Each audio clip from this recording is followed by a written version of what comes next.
Numerologist, astrologer और future reader. हमेशा की तरह से अपने चैनल हिना मैगज़ीन को मैं आपको वेलकम कहूँगी, खुशामदीद कहूँगी। नए दौर का आगाज़ हुआ है, नए साल की इब्तिदा हो रही है। दुआ है कि आने वाला साल जो स्टार्ट हो चुका 2025 जो है वो सबके लिए खुशियों से भरपूर हो, सबके जो है अच्छे-अच्छे सब गोल बनाएँ, अच्छी-अच्छी पॉजिटिविटी के साथ इस साल का आगाज़ करें और सबके लिए आसानियाँ पैदा हो। और आसानियाँ भी होंगी क्योंकि बहुत सारे प्लैनेट की पोज़ीशन अच्छी और बेहतर होने वाली है। बहुत सारे प्लैनेट इस साल जो है वो बड़े-बड़े प्लैनेट जो है वो उनकी ट्रांज़िट भी हो रही है। तो हमेशा की तरह से एक बात जो मैं कहती रहती हूँ कि अपने आप को पॉजिटिव रखें, नेगेटिविटी को अपने आप से दूर रखें। एक बात याद रखें कि लफ्ज़ों में हमेशा जो है जान होती है, बहुत ताकत होती है, बहुत पावर होती है हमारे अल्फाज में। हमारे लफ्ज़ों से ही लोग जो है हमारे दुश्मन भी बन जाते हैं, हमारे लफ्ज़ों से लोग हमारे दोस्त भी बन जाते हैं। और लफ्ज़ों में इतनी ताकत होती है, इतनी पावर होती है कि हम जो है अपने लफ्ज़ों के साथ, अच्छे लफ्ज़ों के साथ लोगों के दिलों पे राज भी कर सकते हैं। यानी ये मायने नहीं रखता कि आप कितने खूबसूरत हैं, आप कितने जो है कितने ज़्यादा बदसूरत हैं, ये सब चीज़ें मायने नहीं रखती। मायने रखता है तो उसके हमारे कहे हुए अल्फाज और हमारे कहे हुए लफ्ज़ जो है वो मायने रखते हैं। चेहरे जो है उसका क्या है कि वो तो चेहरे तो बदल भी जाया करते हैं, तो किसी हादसे का शिकार हो जाते हैं। तो हमारे जो लफ्ज़ होते हैं, लफ्ज़ों की अदायगी जो होती है वो हमेशा जो है किसी को हमारा दुश्मन भी बना सकती है, किसी को हमारा दोस्त भी बना सकती है। और वही लफ्ज़ हमारे पास पलट के वापस आ सकते हैं। अच्छी सूरत में अगर हम अच्छे लफ्ज़ अल्फाज यूज़ करेंगे तो अच्छी लफ्ज़ों की सूरत में हम पर वापस आएँगे। अगर हम किसी के लिए बुरे लफ्ज़ यूज़ करते हैं तो वो बुरे बनकर हमारे पास वापस पलट सकते हैं। तो इसीलिए अच्छी बात कहने की कोशिश करनी चाहिए, अच्छी लफ्ज़ों की अदायगी करनी चाहिए, हमेशा दूसरों के लिए अच्छी सोच रखनी चाहिए। और अगर कभी दिल में या माइंड में कोई किसी के लिए बुग़्ज़ आए, किसी के लिए बुरा ख़्याल आए तो उसे झटकने की कोशिश करनी चाहिए। इस ख़्याल से ही झटक दिया करें कि वापस चीज़ें जो है हमारे पर वापस पलटती हैं। अगर हम किसी को कह रहे हैं तो वापस किसी और सूरत में, किसी और की शक्ल से, किसी और के लहजे के ज़रिए से जो है हम तक कुछ चीज़ें हमारे पास वापस पहुँच सकती हैं। ज़रूरी नहीं कि सामने वाला आपको रिटर्न करे, लेकिन जो चीज़ें हम किसी के लिए कह रहे होते हैं तो वो कुदरत हमारे लिए घुमा-फिरा कर किसी और के ज़रिए हमें वापस लफ्ज़ वो पलटा रही होती है। तो जब हम खुद नहीं बर्दाश्त कर सकते तो हम दूसरों को कहने का हक भी नहीं रखते। तो इसीलिए कोशिश किया करें कि अच्छा एनवायरनमेंट बना के रखें, अच्छी लफ्ज़ों की अदायगी करें, माहौल अच्छा रखें, ज़हन को अच्छा रखें, दिल को पॉजिटिव रखें, दुआओं में भी तासीर होती है, फेस पे भी रौनक आती है। और इंसान जो है अच्छाई की तरफ चलता रहता है तो आखिरत भी हमारी अच्छी रहती है। सही सबसे ज़्यादा सारी बात जो है लफ्ज़ों की और सारी बात जो है दिल की है।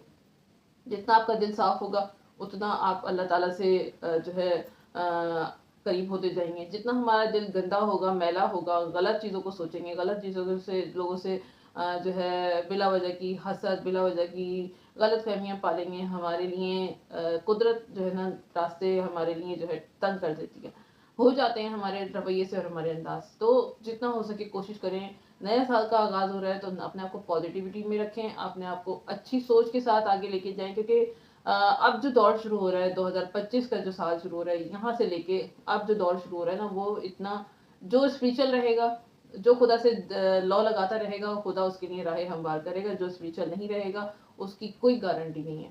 जिसको खुदा ने रस्सी थाम ली, जिसको खुदा ने हाथ थाम लिया जिसका, उसके लिए तो रास्ते हमवार होते चले जाएँगे। महँगाई भी आएगी, कमर टूटेगी महँगाई से, बहुत सारे हादसात भी होंगे, लेकिन जो खुदा को अपना सब कुछ मान के घर से निकलेगा ना, उसके लिए सारी चीज़ें हमवार हो जाएँगी। 2025 में सैटर्न चेंज होगा, सबसे बड़ा ट्रांज़िट ये आ रहा है। राहु चेंज होगा, केतु चेंज होगा, जुपिटर चेंज हो रहा है।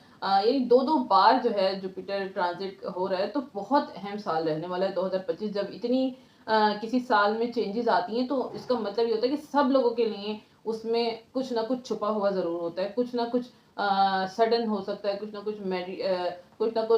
ना कुछ जो है मैजिकल रहेगा। यानी अनएक्सपेक्टेड चीज़ें जो है होने वाली हैं अक्सर लोगों के साथ। जिनकी शादियाँ नहीं हो रही थी, बहुत से लोगों की शादियाँ हो जाएँगी, जिनके काम बहुत अरसे से रुके हुए थे। वो करूँगी कि आने वाला साल जो है सबके लिए आसानियाँ लेकर आए, खुशियों से भरपूर रहे।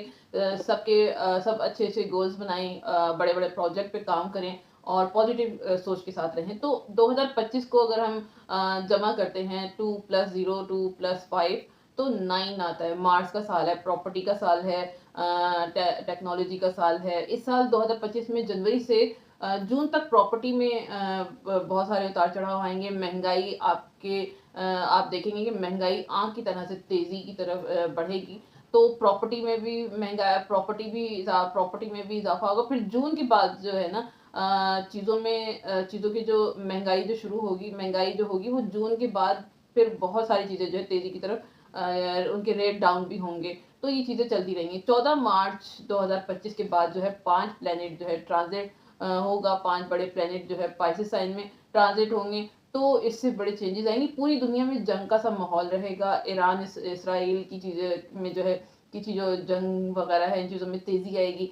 अमेरिका और ईरान की झड़प हो सकती है, यानी मुसलमान ममालिक जो हैं हालात बहुत बिगड़ेंगे। मार्च, अप्रैल, मई अच्छे नहीं नज़र आ रहे, जंग का समय नज़र आ रहा है। 14 मार्च से 11 जून तक जो है आप देखेंगे कि गर्मी बेतहाशा होगी और हुक्मरानों के लिए भी ये साल इतना पॉजिटिव ये वक्त जो है अच्छा नहीं हो रहने वाला।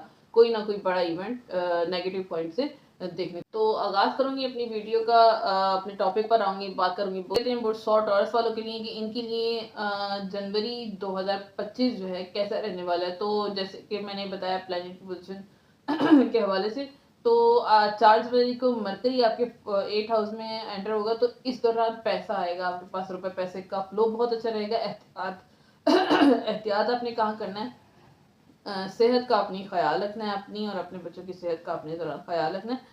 14 जनवरी को फिर सन कैप्रिकॉर्न में एंटर होगा, यानी आपके लक फैक्टर में लक हाउस में ही एंटर होगा। तो इस वक्त घर से दूर कोई लंबा जो है सफ़र आपका हो सकता है, या मजहबी कोई स्पिरिचुअल सफ़र हो सकता है, या कोई किसी भी हवाले से कोई आपका लंबा सफ़र नज़र आ रहा है। और वैसे भी इस महीने जितनी चैरिटी आप करेंगे, जितना स्पिरिचुअल रहेंगे, वो 2 गुना वापस आपको मिलेगा। कोई नया काम नहीं करना है इस दौरान, इस महीने में आपने थोड़ा सा केयरफुल रहेगा इस हवाले से। फिर उसके बाद 21 जनवरी को जो है मार्स आपके सेकंड हाउस में एंटर होगा। तो गैर मुल्की ज़राए से आपको कोई आमदनी मिल सकती है, पैसे का फ्लो अच्छा रहेगा। लाइफ पार्टनर के हवाले से थोड़ा सा एहतियात करना होगा, क्योंकि आपकी ज़बान की वजह से थोड़ा सा जो है एग्रेशन रहेगा। जब आप अपनी फैमिली के साथ बात करेंगे, उसकी वजह से जो है पार्टनर के हो सकता है कि लाइफ पार्टनर को थोड़ा सा बुरा लग सकता है, जिसकी वजह से लाइफ पार्टनर आपसे नाराज रह सकते हैं। तो गुस्से को थोड़ा सा कंट्रोल करिएगा, पानी का इंटेक ज़्यादा करिएगा, ज़्यादा बेहतर रहेगा। फिर उसके बाद 24 जनवरी को मरकरी आपके 9th हाउस में एंटर होगा। तो बहुत अच्छा टाइम पीरियड रहेगा, किस्मत का आपको इस दौरान साथ मिलेगा। बच्चे आपकी, अगर आप शादीशुदा अफराद हैं, आपके बच्चे हैं, तो बच्चे अच्छी तालीम के लिए बाहर जा सकते हैं। अगर आप स्टूडेंट हैं तो आप जो है बाहर किसी तालीम के सिलसिले में, आला तालीम के सिलसिले में आप बाहर जा सकते हैं, आप भी जा सकते हैं। तो थोड़ा अच्छा टाइम पीरियड रहेगा, किस्मत आपका साथ देती नजर आ रही है। फिर उसके बाद 28 जनवरी को वीनस इनकी जो है 11th हाउस में एंटर करेगा।